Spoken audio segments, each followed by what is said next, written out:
ఛత్తీస్గఢ్ నారాయణపూర్ జిల్లాలో భారీ ఎన్కౌంటర్ జరిగింది. ఈ ఎన్కౌంటర్ లో 28 మంది వరకు మృతి చెందినట్టుగా తెలుస్తుంది. అయితే దీన్ని ఇంకా అధికారికంగా ధృవీకరించాల్సి ఉంది. భారీ ఎన్కౌంటర్ కు సంబంధించిన పూర్తి అప్డేట్స్ మా ప్రతినిధి రమేష్ అడిగి తెలుసుకుందాం. రమేష్,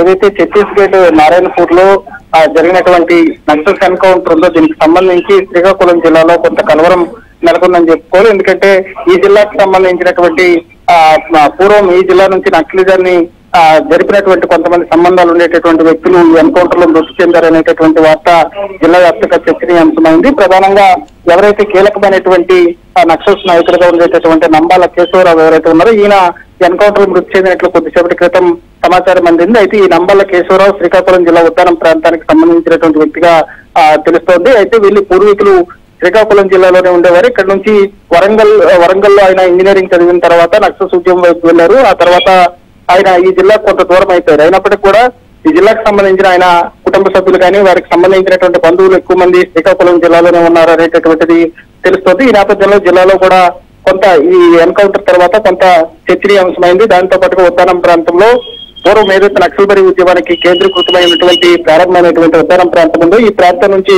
నక్సల్స్ ఆ తర్వాత అటు ఆంధ్ర ఒరిస్సా బార్డర్తో పాటు ఛత్తీస్గఢ్ వైపు వలస వెళ్లిపోవటం, ఆ తర్వాత ఇక్కడ పూర్తిగా ఇప్పుడు నక్సల్స్ సంబంధించినటువంటి మూలాలు కూడా లేనటువంటి పరిస్థితి. అయితే వారికి సంబంధించినటువంటి పూర్వీకులు ఇక్కడ ఉన్నారు అనేటటువంటిది కొంత సమాచారం అందుతోంది. ఈ నంబాల కేశవరావుకు సంబంధించి పూర్వీకులు ఎవరెవరు ఉన్నారు ఏంటనేటటువంటి దానిపైన పోలీసులు ఆరా తీస్తున్నారు. ఒకవేళ కేశవరావు డెడ్ బాడీని శ్రీకాకుళం జిల్లాకు తీసుకొస్తారు, లేకపోతే ఆయన తర్వాత వలస వెళ్లిన తర్వాత అటు తెలంగాణ ప్రాంతంలో ఆయన సెటిల్ అయ్యారు కాబట్టి అక్కడ నుంచి ఉద్యమం వైపు ఆయన యొక్క ప్రస్థానం ప్రారంభమైంది కాబట్టి అక్కడికి తీసుకువెళ్తారు అనేటటువంటి దానిపైన ఇప్పటికే పోలీసులు దృష్టి సారించారు. మొత్తానికైతే ఛత్తీస్గఢ్ లో జరిగినటువంటి ఎన్కౌంటర్ లో ఇప్పటికే సుమారుగా 29 మంది నక్సలైట్లు మృతి చెందినట్లు సమాచారం అందుతుంది. దీనిలో ఒకరిద్దరు శ్రీకాకుళం జిల్లాకు సంబంధించినటువంటి మూలాలు ఉండేటటువంటి వ్యక్తులు కూడా ఉన్నారు అనేటటువంటి అనుమానాల నేపథ్యంలో ఎవరు వీరికి సంబంధించినటువంటి బ్యాక్గ్రౌండ్ ఏంటి అనేటటువంటి తెలుసుకునేటటువంటి పనిలో జిల్లా పోలీస్ యంత్రాంగం ఇప్పటికే దృష్టి సారించిందని చెప్పుకోవచ్చు.